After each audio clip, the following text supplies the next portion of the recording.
Hello, everyone, and welcome to the Radiant Black Podcast, your cosmic connection to all things Radiant Black. Whether you're a longtime fan of the Massiveverse or you've just discovered the Radiant Spark, you're in the right place. In each episode of the show, we dive deep into the storylines, characters, creative teams, and theories behind Kyle Higgins' genre-bending superhero epic. However, today, we're not going to be talking about Radiant Black, but we are going to be talking about another awesome book made entirely by Massiveverse alumni. That's right, we are going to be talking about Immortal Legend Batman by Matt Groom, Kyle Higgins, Erica Dorso, Dan Mora, Igor Monti, and is it Becca that's lettering it? It is Becca. Becca Carey. Hell yeah, what an awesome team. And there's also Tamra Bonvillain on the colors. On the colors? Oh, right. Talking about doing Dan's backup. For the backup stories. So, awesome book. If you guys haven't heard about this book, it's a new Elseworlds series from DC Comics, and it's basically just a tokusatsu spin on the Batman universe. It's really cool. They changed a lot of things from the ground up, so it's like a complete fresh reimagining of everything. And if I had to compare it to something else in terms of ambition, it really reminds me of Deceased in the sense of scale and ambition and kind of world-ending epicness, or not world-ending, but epicness.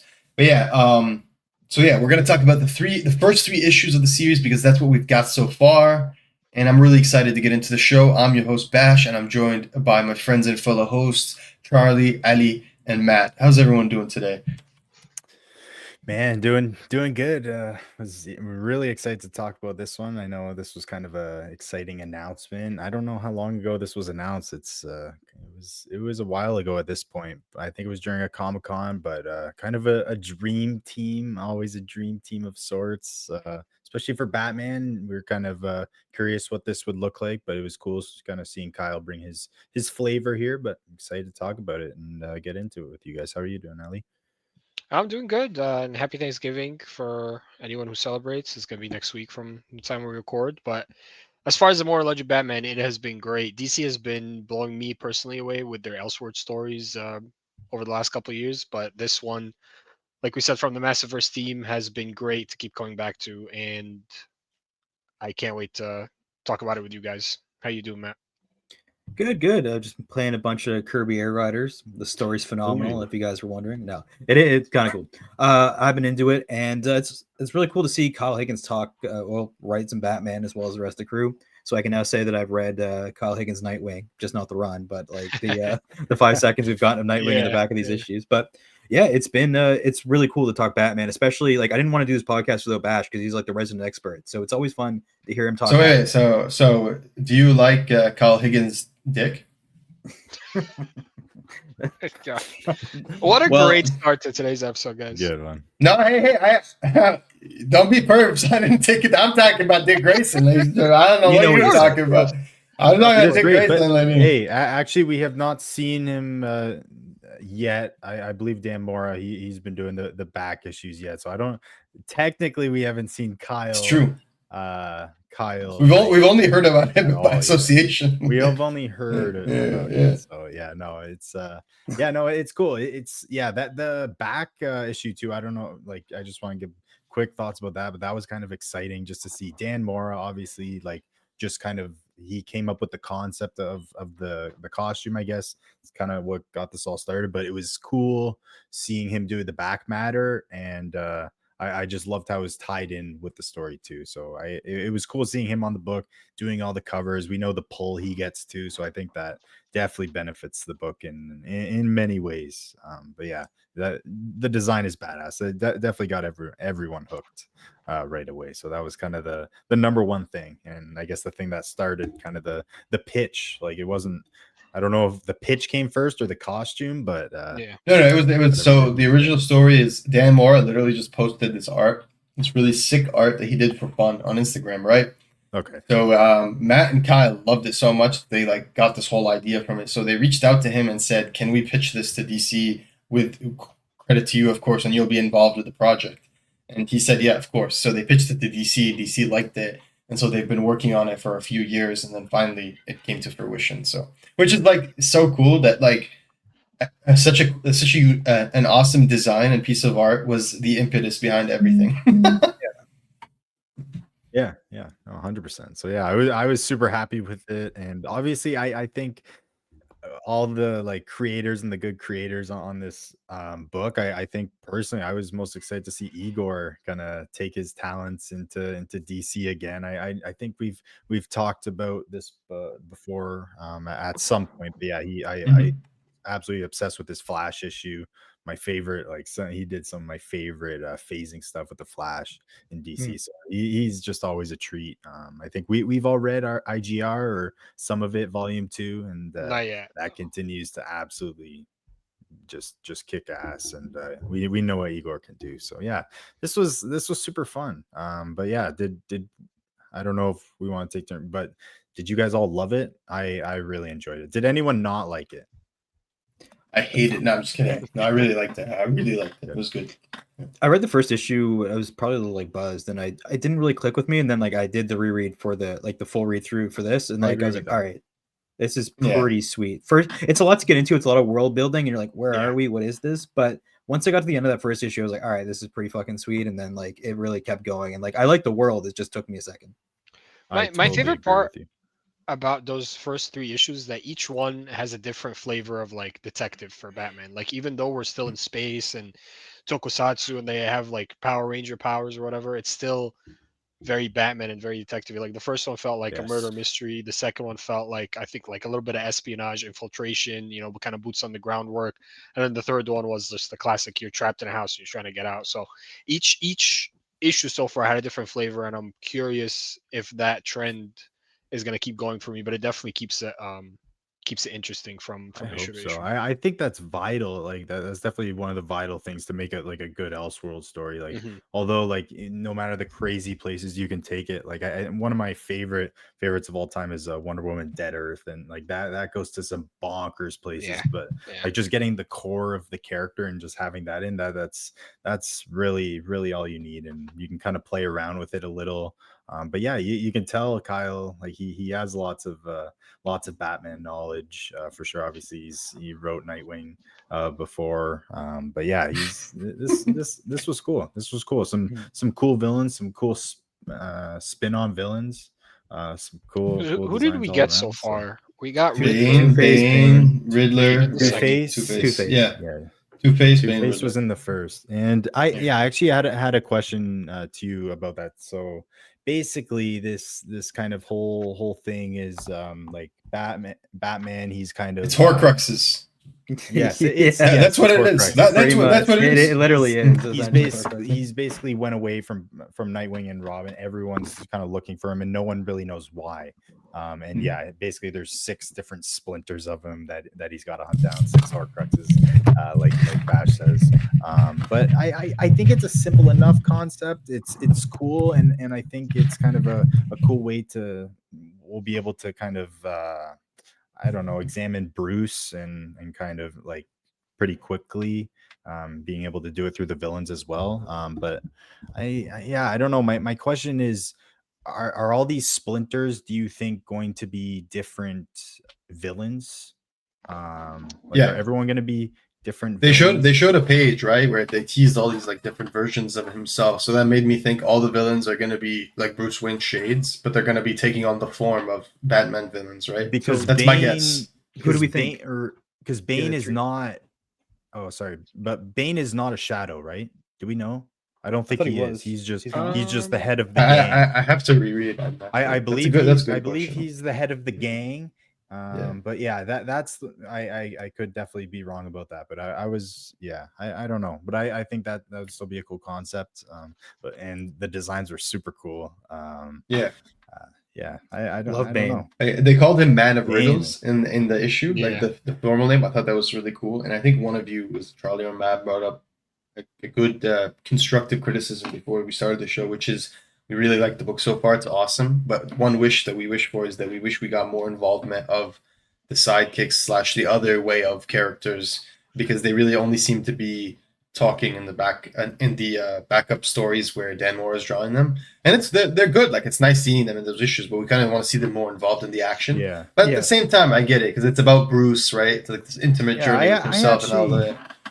I think I like it. I at least like that they're using the back matter and the backstory to tie it in to the main story. So we kind of, when we see them show up in the main story, we know where they've been, we know what they've been up to. So it's kind of a little setup. I think it is a shame that it's said to be 6 issues, so that's kind of gives. I think that's maybe where we get a little pause. Like they're not really gonna have time to interact at all.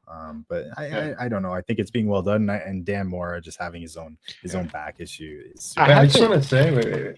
I really quick as important. I made a mistake. I forgot to credit Danielle Bayliss, who's also doing art on this book. So forgive me. And Danielle Bayliss has also been doing the covers for Radiant Black for the next few issues that have been solicited. So awesome artist. Correct me if I'm wrong, but did we get the Robin and Nightwing named? The current ones, not the old ones. Yeah, like who's under the mask? Yeah, they show you in the first issue. It's like Harper Row is Nightwing, right?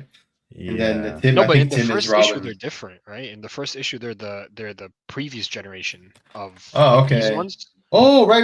This is the previous generation. I'm pretty sure that's not Bruce either. Didn't they show Nightwing in the first issue? Like not Nightwing, sorry, Dick Grayson, like expressing interest in this whole, like he was a pilot or some shit. They do in the back I matter. see. 1 year ago, Stephanie Brown passed the mantle to Tim Drake.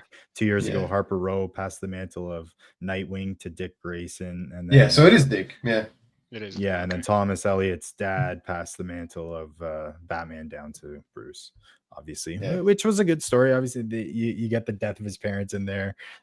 Obviously, killed by the shadows. Had to have that. I kind of like the setup of Thomas Elliott, kind of just lurking in the shadows. It's kind of he looks like Craven, man. Yes.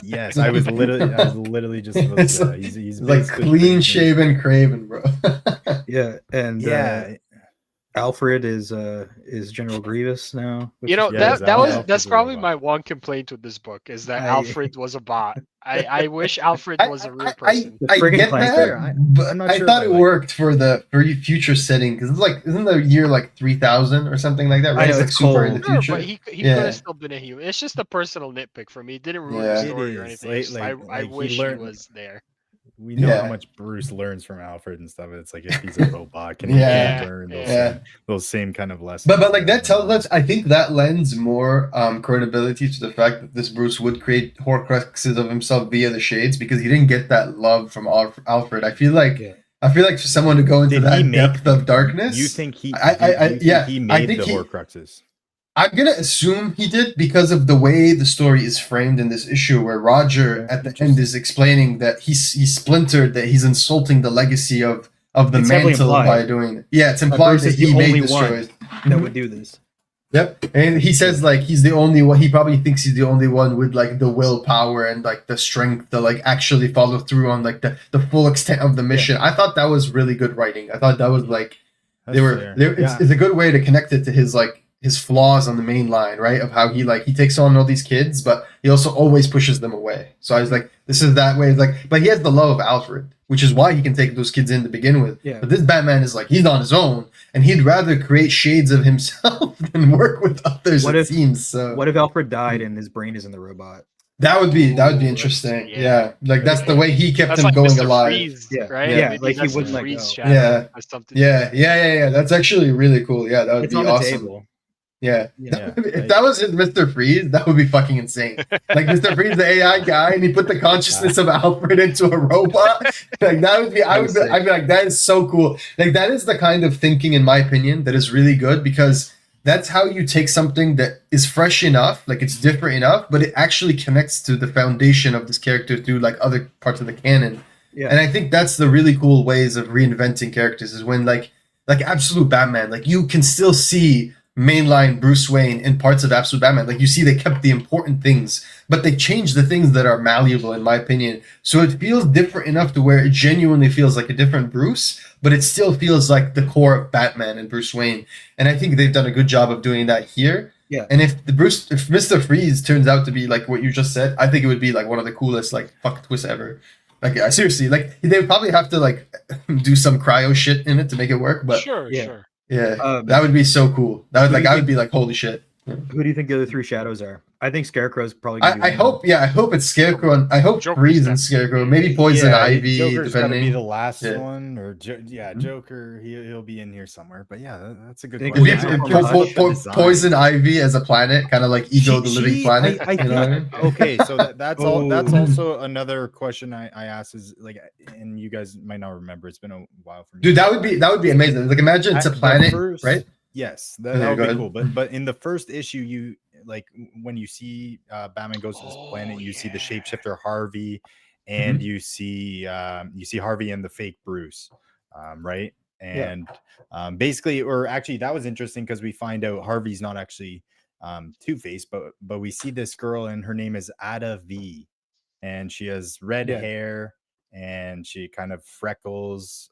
And I was curious, like, is she a Batman character? Or I was thinking, my first thought was Poison Ivy.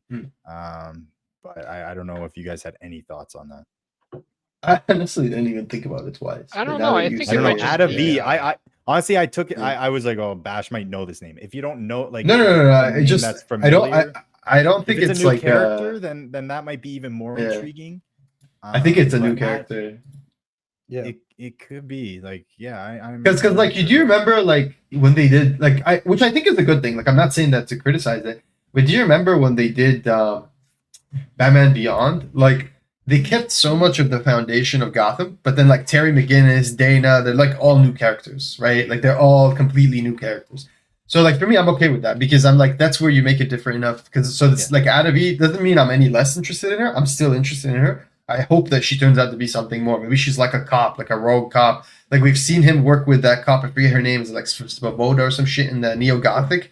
Yeah, so it's like, yeah, he needs allies. And I did think like the one thing that was a little bit silly was like I didn't get it. I was like, well, I don't get it. Is it aura or as the kids say? There's a scene in the recent issue where he's walking in daylight in the town, which I have no problem with that. I thought that was cool. You really get to appreciate his suit. It looks fucking amazing. And then a girl just walks near him and she's like, "Oh, Immortal Legend Batman, what brings you here?" And she's like explaining like Bruce Wayne, like his living situation to him, right? Because he asks.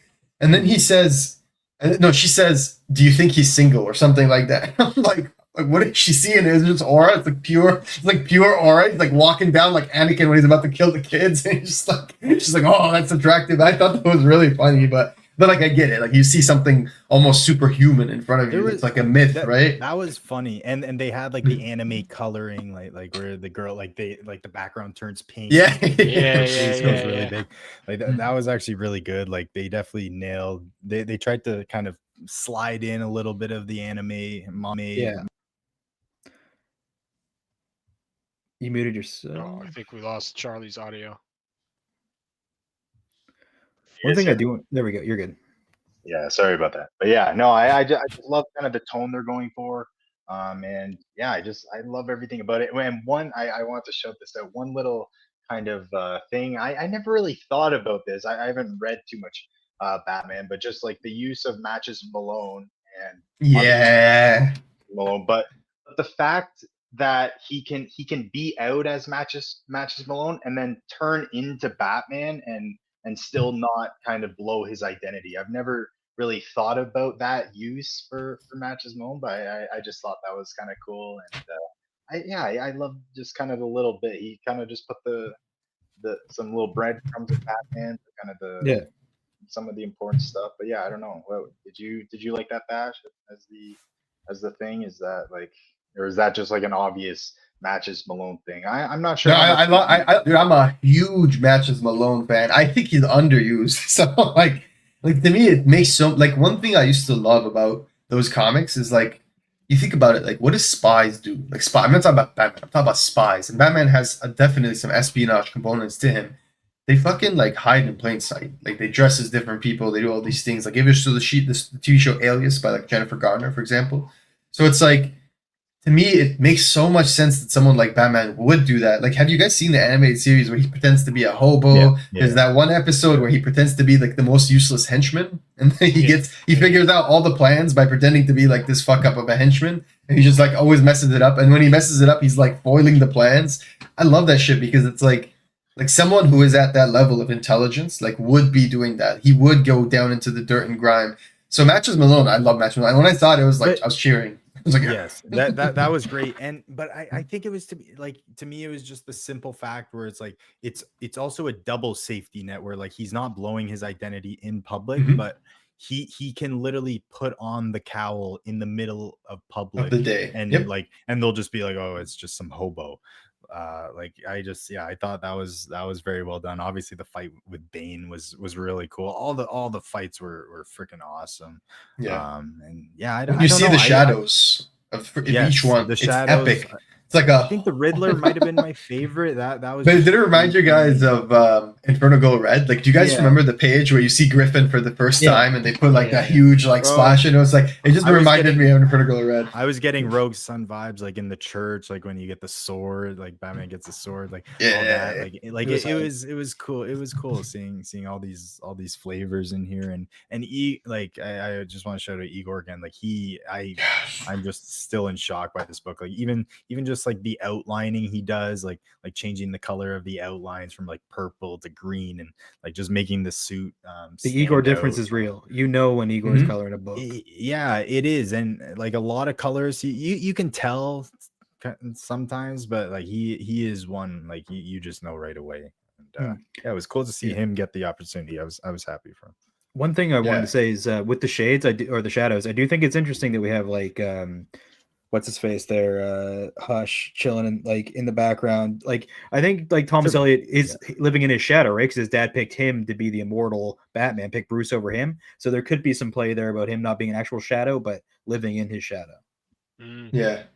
If you guys look, like there's a page, like it's funny because I don't know if this is an accident, but it's just like it is the page two of issue 3 where he's walking through the market. There's like these banners hanging from the ropes. The banner with the green outline, the bottom looks exactly like Nightwing's logo. Like exactly like from the animated series. Like that's his logo from the animated series. Like that is the logo. Like I don't think it's intentional, but I'm like it's funny. Easter egg. Yeah, maybe because I'm just like it looks exactly like it. Like it's like why would it look like that? But then I was like maybe they're just fucking with it. That wouldn't be the first time. But I will say, I agree with everything you guys said about the book, and I really love the contrast between the moment. I love how essentially every villain has had 2 designs because they have the non they've revealed. It's almost like Dante pre-Devil Trigger. It's like he hasn't revealed he's a devil, he just looks like a human, but then when he Devil Triggers, he looks like a devil. And it's like the same. Yeah, like with the shades, it's the same. Like they just look like ordinary like super villains or villains. But then the moment you discover their shadow powers, they go all like shadowy and shit, and they look insane. And it's like, I love that. I think it adds a whole different dynamic to the reveal, and it really makes it feel like it pops. Yeah. So I thought that was great. And I will say Joker's design Riddler, Man of Riddles, his design took me very, very much as a throwback to Jim Carrey in Batman Forever, and I love that. I see that now. Yeah, like I love that. Even with the cane and everything, I'm like, that's like reminds me of Jim Carrey, and I say that as a compliment. I love that movie. I love the design. So I thought that was awesome. One thing I will constructively criticize is that I felt like I say this with love, so please, I really like this issue, so that's great. I gave it 8.5. Okay, so that's my score for this issue. That was excellent. But the riddles were a bit difficult in my opinion because I talked to the guys, talked to others.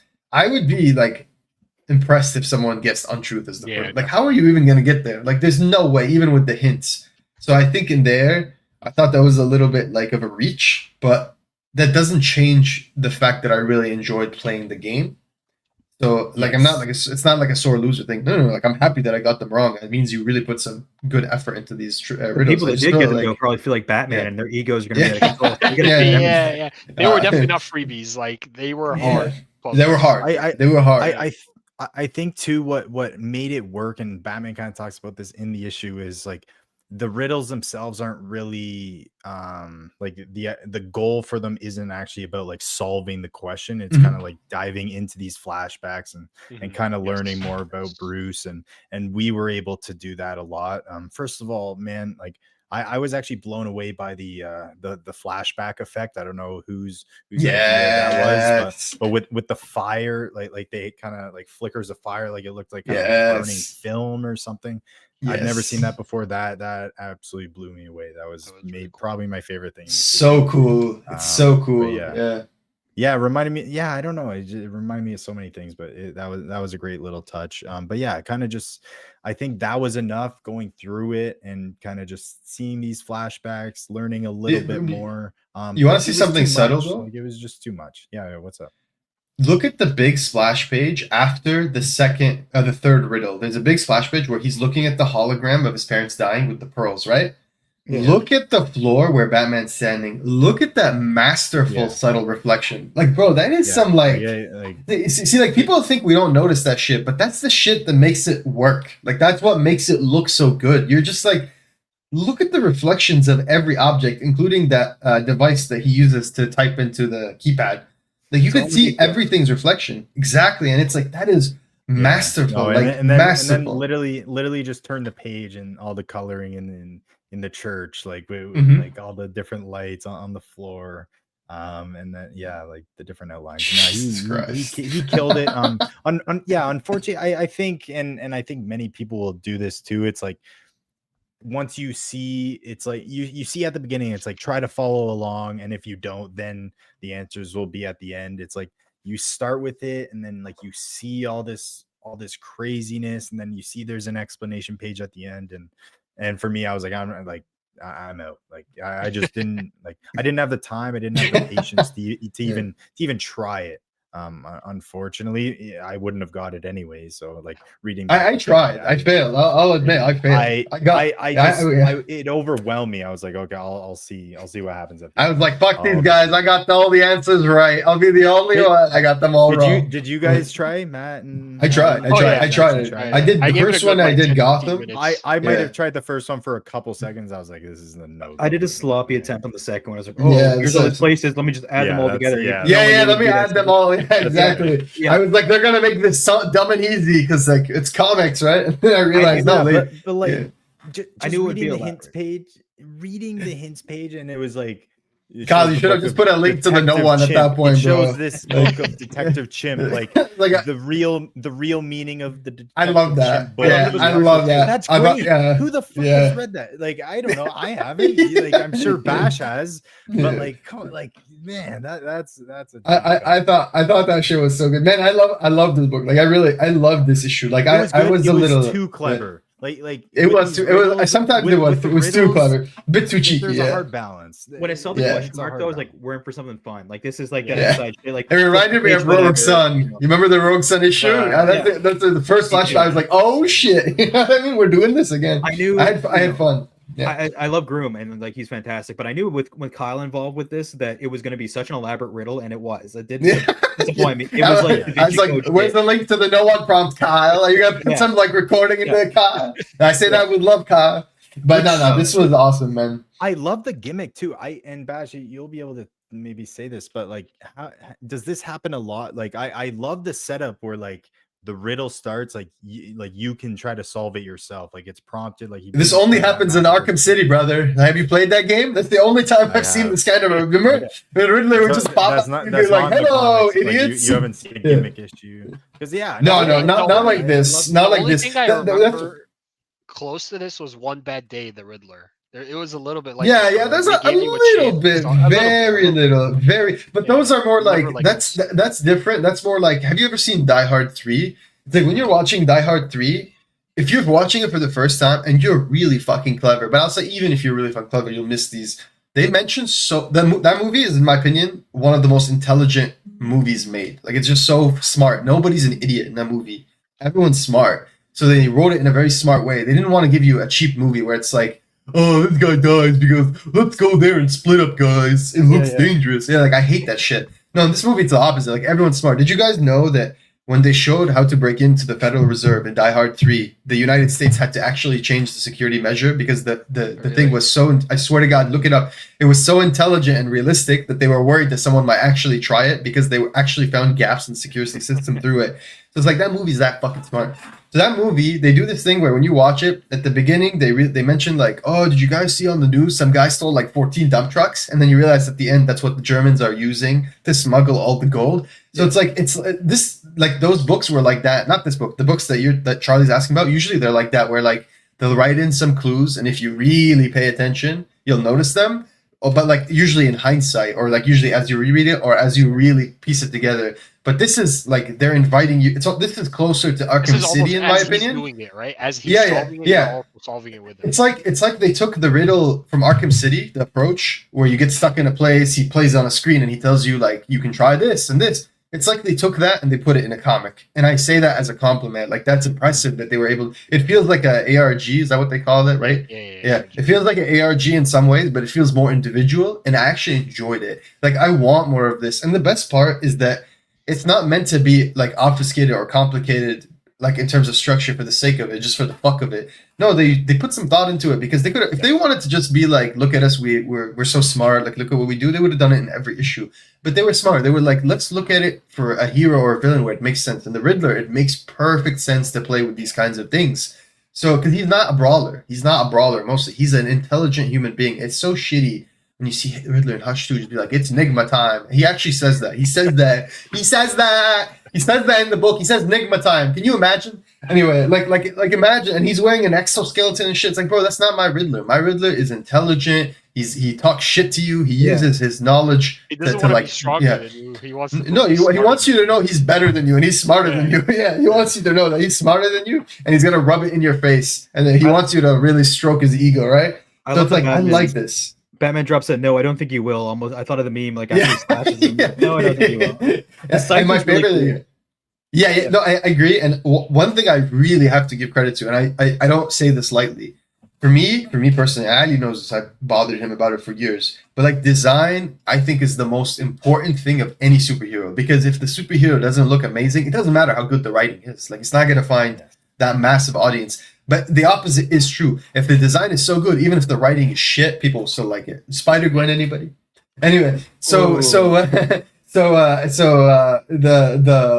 like when it comes to Immortal Legend Batman, the writing's great, but the design is memorable. It's comics very memorable. Medium. Like the visuals. Yes. I actually really like how he has the logo on the cape, kind of like the cape. Yes, and it's like the cloth comes out of it. It looks so good, and if you pay attention to his suit, there's a lot of homages to previous iterations of the homage to Ezreal Batman, homage to Batman Beyond, homage to like other versions, like Nightfall Batman with the long ears. There's a lot of like love to like previous iterations of Batman, but they didn't like copy it. No, they did a fresh take on what are these crucial design components we've seen, and the same is true.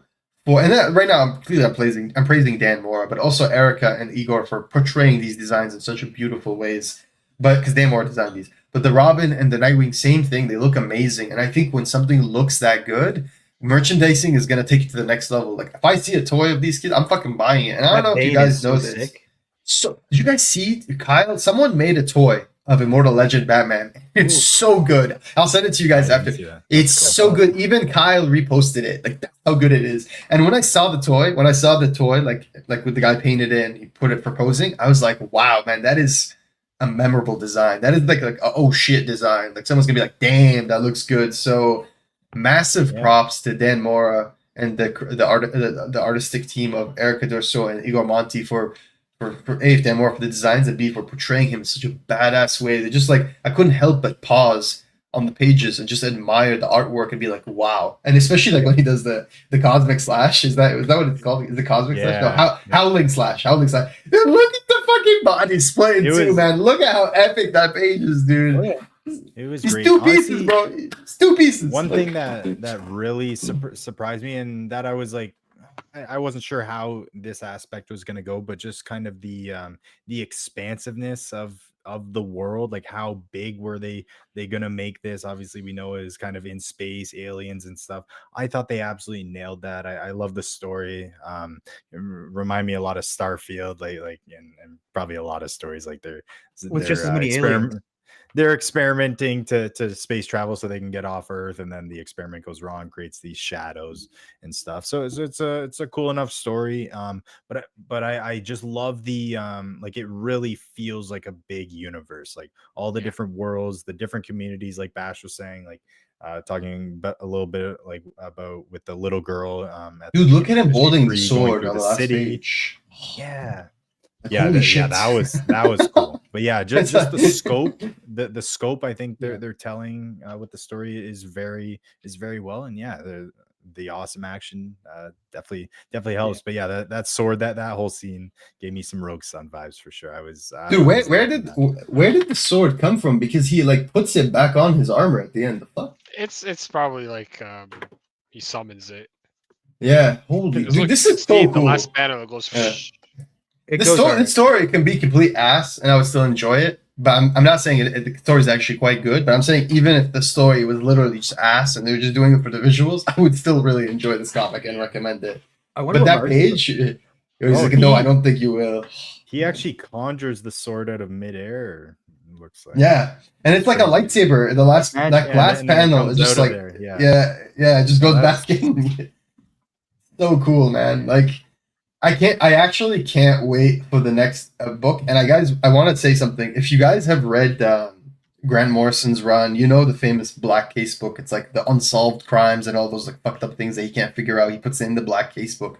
Yeah. I love that in the information page where they're explaining the riddles. I love how they refer to it as the Black Hole Case book. I thought that was so cool. Like these guys clearly like that love and attention to detail for the mythos of the mythos of Batman, and then reinventing it in such a fresh way is so like it just brings me pure joy as a reader. Like I have so much fun reading this. I'm having fun looking at the visuals. I'm having fun trying to figure out the clues. I'm having fun trying to see what they did differently with these characters and how that's going to play out. At first, I will say I share the same sentiment as you guys with the first issue. Where I was like, "This is iffy. This could go really well or really badly." But I like it enough to give the second issue a shot. And the second issue was better. And then the third issue, I think, really ties it all around because it gives you the revelation regarding the shades, and then it makes everything in the first two issues make even more sense.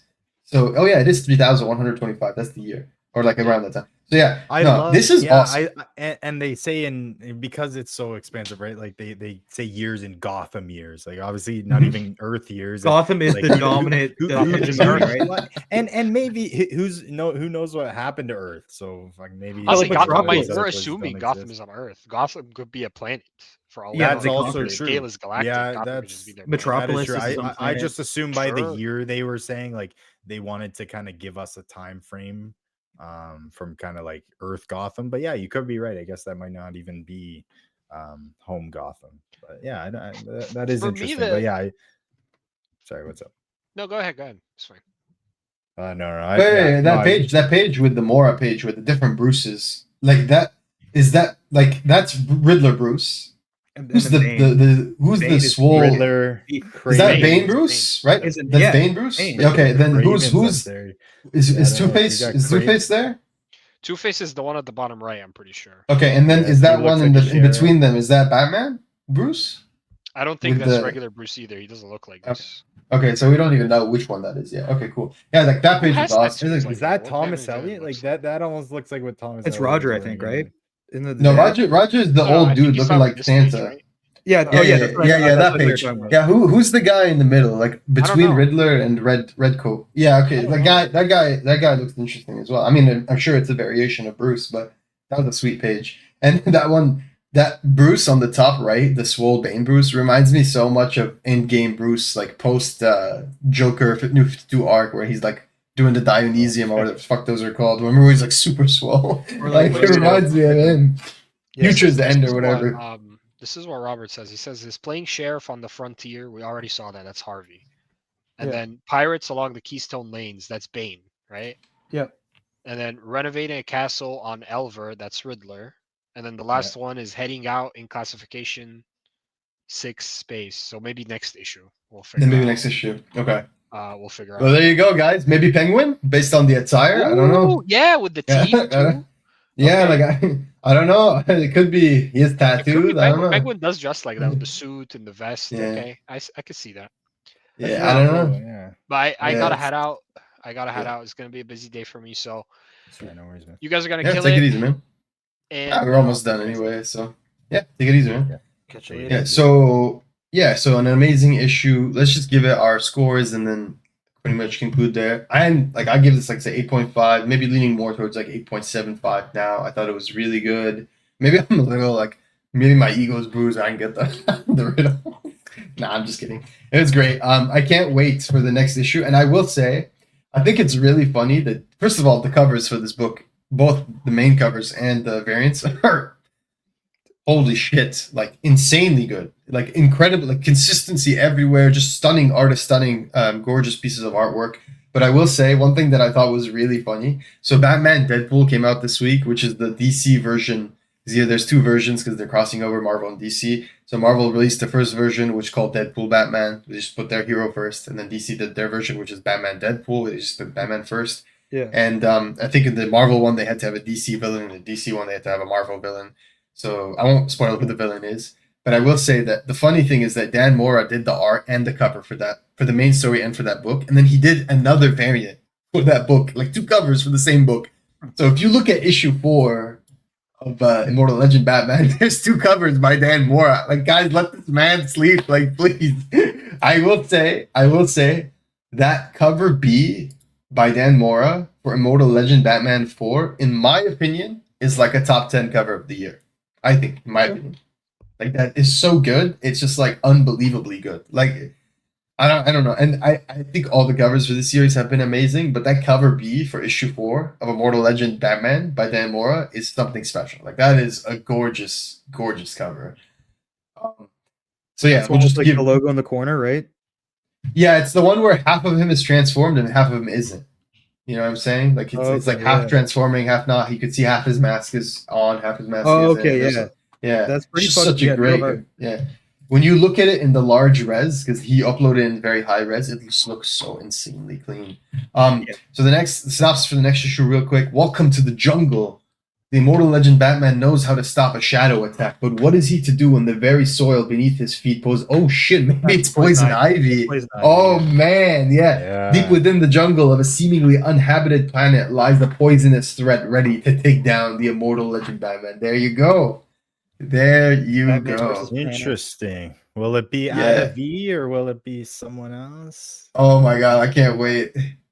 So yeah, that'll be November 26th. So literally this Wednesday. This upcoming. If I was writing this, there'd be like an Amazon tribe of Harley Quinns on the planet, but I'm not looking. That's pretty cool. I love that. I actually love that. That would actually go hard, yeah. But anyways, this is sweet. I love how we talked about like, oh, it'd be cool if there was a planet, like Charlie was talking, and like that looks like exactly what we're getting. It looks like So guys, very cool. I still just gotta say quick. I'm still personally not a huge fan of the Robin and Nightwing designs. I like them in the context. I don't mind them, but I just Gotham Knights ruined these suits for me. Like the designs, unfortunately. Like if this was the first time I saw something like this, I think I would like them more. But that's all I think about. It's been tainted for him, bro. Suits, like it really has, unfortunately. But good thing Batman didn't have any extra suits in that game, or like spoilers, wasn't playable in that game. So that's a good thing, I guess, for me. But that's kind of all I wanted to add. But yeah, I do want to say this was a fun time. We got Massiveverse. We're officially lobbing onto the Kathy of it all. I love that you guys saw it going around, and nothing puts a smile on my face knowing that we helped put that. We helped influence something. Yeah. And it feels good, man. We took a character who had one panel appearance, and we made it a big deal. One panel. This character had one panel.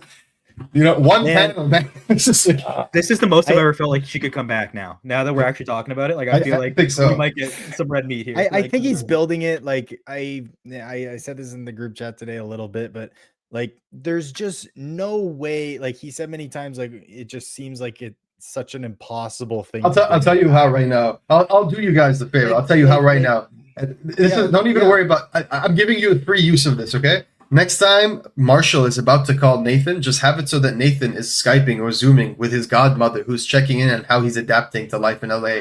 Boom, motherfuckers, I just did it. There you go. What I would do. sorry, I was just gonna say, like, we know the concern she had when he almost died. We know that concern. She was there right away. Where's my Nathan? Where's my Nathan? Where's my So it's like, godson? would it be that far fetched for her to show up if he either comes back, or even she could be the crazy Auntie Kathy goes out and wants to check on him, or I don't know, just Skypes him to check on him. And I know we don't have Nathan really in the story right now. That's a big problem, but I don't know. I just think it was a character they weren't planning to bring back, but I don't know. It's a fun thing. It's always a fun thing to talk about, but I just don't think it's as hard to bring back as they're making it. I would have her be from Universe 2 and like have her like be like Jaeger's new like main squeeze. But she's like a Black Widow and like has all these skills. As I'm saying, this will never happen, but that would be fucking sweet. Just have her like, I'm not gonna this guy they need to hire this guy for just like a spin-off Kathy series. Give me 3 issues. Kyle, just get him his Marshall School of Business. Where's he been? Where's she been? What's she been up to? You know, I that would have my money for sure. Like maybe she was the Redditor that helped them with the Quasar, right? Like there's a lot we could do. We could have her be conspiracy Kathy, but with a K. Conspiracy Kathy. Just like some bullshit. No, man, that's actually I'm all down for it. You guys know we love Kathy at the show. It's so funny that we've legit made it a thing. Like Matt started it, but it's become a thing because like we've pushed it so hard as a show, and then people started like the other day when someone mentioned Kathy in the Discord, 3 people just said like, oh, it's just like, bro, it wasn't even one of us. It was just like we literally made this a thing, and I love that. And let's continue to make it a thing. You make this intricate story, and they're like, oh, we need Wellness Wallace. We need him back. We need Kathy back, and we need more Orson. The 3 keys to success. Okay. Yeah. These are the meme characters that we would like to see more of. And then when it comes to Rogue Sun, Lord Viathan, man, that guy is super meme. I love him. And then Sharon, like those 2 guys, it's like fun things with them. They're so stupid in a good way. Well, also Finnegan Root and his like wedding, like his eternal wedding, is also one of my favorite like running jokes of the thing. God. Oh, dude, for the Rogue Sun playlist, I put the song Living Dead Girl by Rob Zombie, and I couldn't not think of either Morningstar or Finnegan Root. Like listening to that the whole time, I'm like, this is Finnegan Root. He is literally Anyways, guys, pick up Immortal Batman if you liked our conversation. Some spoilers, it's good shit, and you should support it if you want to see more than 6 issues of it. Yeah, it's something different.